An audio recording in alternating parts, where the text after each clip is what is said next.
The Lord, glory to God.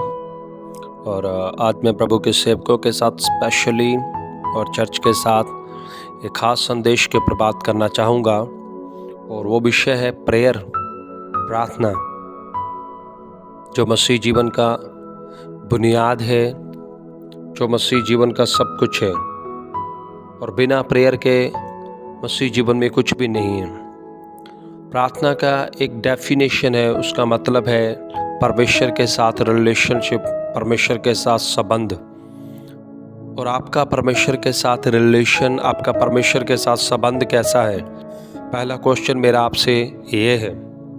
और दूसरी बात मैं आपको आज उत्साहित करूंगा, चाहे आज आपका परमेश्वर के साथ जैसा भी प्रार्थना के लिए रिश्ता हो, लेकिन मैं कुछ लोगों के उदाहरण लेकर आपको उत्साहित करना चाहूँगा, जिनमें सबसे पहला उदाहरण हमारे उद्धारकर्ता प्रभु यीशु मसीह के बारे में है। और लूका की किताब और उसका 21 अध्याय और उसके 37 और 38 वचन में लिखा है कि यीशु मसीह दिन में मंदिर में प्रचार करते थे, और रात के समय प्रभु यीशु मसीह सारी रात जैतून के पर्वत पर, पहाड़ के ऊपर प्रार्थना के लिए अपना समय गुजारते थे। और 38 वचन में लिखा है, सुबह जब वो लोगों के बीच में आते थे तो लोग उनको सुनने के लिए अपने आप वहाँ पर इकट्ठा हो जाया करते थे। ये प्रार्थना की सामर्थ्य है जो लोगों को इकट्ठा कर देती है। लोग अपने आप एक व्यक्ति की तरफ खींचे चले आते हैं। ये प्रेयर की पावर, ये प्रेयर की सामर्थ्य है जो यीशु मसीह ने अपने जीवन से दिखाई है, और उसे बाइबल में मेंशन किया गया है।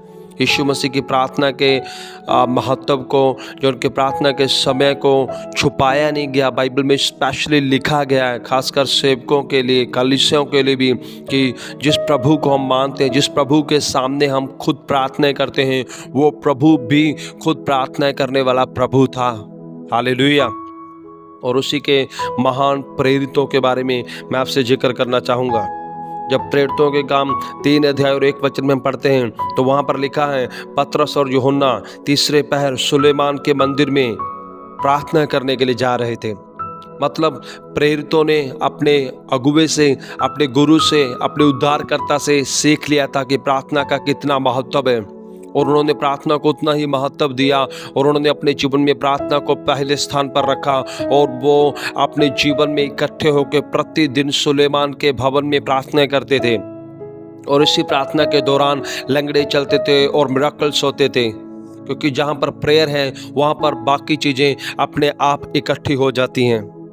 और प्रेरितों के काम 2 अध्याय और 42 वचन में जब देखते हैं, आप कलीसिया के काम को देखते हैं कि कलीसिया प्रतिदिन अपने अगुओं के साथ शिक्षा पाने के लिए, संगति रखने के लिए, रोटी तोड़ने के लिए, और वहाँ पर एक बात लिखी है, प्रार्थना करने में भी कलीसिया लौलीन रही। ये पहली सदी का चर्च था, ये पहली सदी की कलीसिया थी, जिन्होंने अपने प्रेरितों से, अपने अगुओं से सीख लिया था कि कलीसिया के लिए प्रार्थना का कितना महत्व है। उनके अगुओं ने उन्हें नमूना दिया कि प्रार्थना का कितना महत्व है, क्योंकि उन्होंने अपने अगुवे से, अपने उद्धारकर्ता से, यीशु मसीह से प्रार्थना के महत्व को सीख लिया था। और प्रेरितों से प्रार्थना का महत्व पहली सदी के चर्च ने सीख लिया था, इसलिए पहली सदी का चर्च प्रार्थना में लौलीन रहा, प्रार्थना में लगा रहा। और मेरे प्रियो, जब आप प्रेरितों के काम 16 और 16 में देखते हैं तो वहाँ पर लिखा है, पौलुस प्रतिदिन प्रार्थना की जगह पर जाया करता था, प्रार्थना के जगह पर जा रहे थे।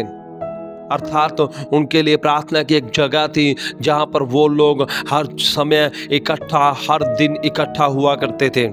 और अपने आप फिर वहाँ पर दुष्ट आत्माएं निकल रही थी, क्योंकि उनके पास प्रार्थना के लिए एक समय था, उनके पास प्रार्थना के लिए एक प्लेस था, एक स्थान था। और प्रेरितों के काम 16 अध्याय और 25 वचन में जब आप देखेंगे, पौलुस और सिलास जब जेल में बंद हैं तो मिडनाइट, आधी रात को भी वो प्रेयर कर रहे हैं। प्रेरितों के जीवन में और पहली सेंचुरी के चर्च के जीवन में प्रार्थना का स्थान इतना उच्चतम था, वो प्रार्थना के लिए इतने गंभीर थे, वो हर हालात में प्रेयर करते थे, वो कभी प्रेयर को मिस नहीं करते थे, प्रेयर में से कभी चूकते नहीं थे। हालेलुया। और फाइनली प्रेरितों के काम 6 अध्याय और 4 वचन में जब आप देखेंगे तो वहाँ पर लिखा है, प्रेरितों ने मिनिस्ट्री में से सबसे महत्वपूर्ण सेवकाई को जब चुना तो उन्होंने कहा, हम तो प्रार्थना और वचन की सेवकाई में लगे रहेंगे।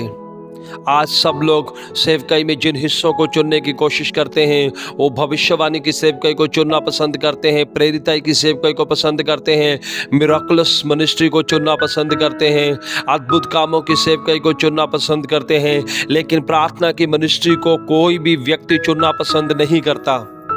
लेकिन प्रेरितों ने प्रार्थना की सेवकाई को चुना, जो सबसे हाईएस्ट सेवकाई है, जो सबसे खूबसूरत सेवकाई है। सेवकाई में सबसे खूबसूरत हिस्सा है कि एक सेवक प्रार्थना के लिए समर्पित हो, एक सेवक प्रार्थना करने वाला सेवक हो। हालेलुया। और आपके समय के एक महत्वपूर्ण प्रचारक के बारे में मैं अपनी बात को बोलकर समाप्त करना चाहूँगा, जिनको आप जानते हैं, अमेरिका के एक महान सुसमाचार प्रचारक बिली ग्राम, जो प्रभु के ग्रेट सेवक थे, ग्रेट एवेंजलिस्ट थे। और जब बिली ग्राम इस संसार को छोड़कर जाने वाले थे और अपनी बुजुर्ग अवस्था में पहुंच चुके थे, तो एक पत्रकार ने बिली ग्राम से आकर पूछा, बिली ग्राम सर, अगर आप जवान होते हैं तो आप क्या करेंगे अपनी सेवकाई के अंदर? बिली ग्राम ने कहा, अगर मैं दोबारा से जवानी में वापस जाता हूं तो मैं अपने जीवन में 80 से 90% समय प्रार्थना के लिए दूंगा और 10 से 20% समय सिर्फ मैं प्रचार के लिए और मिनिस्ट्री के लिए दूंगा। वो समझ गए थे, इतने महान लोग जिन्होंने विश्व को हिलाया, कि प्रार्थना का कितना ज़्यादा महत्व एक व्यक्ति के जीवन में। किसी ने बिली ग्राम से पूछा कि बिली ग्राम सर, आपकी मिनिस्ट्री की सफलता का राज क्या है? तो बिली ग्राम सर ने कहा, मेरी सफलता के 3 कारण हैं। पहला कारण है प्रेयर, दूसरा कारण भी है प्रेयर और तीसरा कारण भी है प्रेयर। उन्होंने कहा, मेरी सेवकाई की सफलता का रहस्य यही है कि मैं प्रार्थना करता हूँ और ज़्यादा प्रार्थना करता हूँ और ज़्यादा प्रार्थना करता हूँ।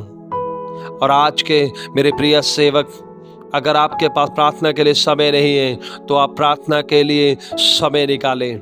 बिना प्रार्थना के आप अपनी सेवकाई में जिन चीज़ों की आशा कर रहे हैं, उम्मीद कर रहे हैं, वो कभी नहीं हो पाएगा। चर्च के लोगों, कलीसिया के लोगों, बिना प्रार्थना के जिन चीज़ों को आप अपने जीवन में, अपने परिवारों में देखना चाहते हो, वो कभी नहीं हो पाएंगी। प्रार्थना के लिए एक जगह नियुक्त करें, प्रार्थना के लिए एक स्थान नियुक्त करें और आपका जीवन सेम नहीं रहेगा। सब कुछ आपके जीवन में परिवर्तित हो जाएगा, क्योंकि हिस्ट्री मेकर वो होते हैं जो लोग घुटनों पे रहते हैं, जो लोग प्रार्थनाओं में रहते हैं।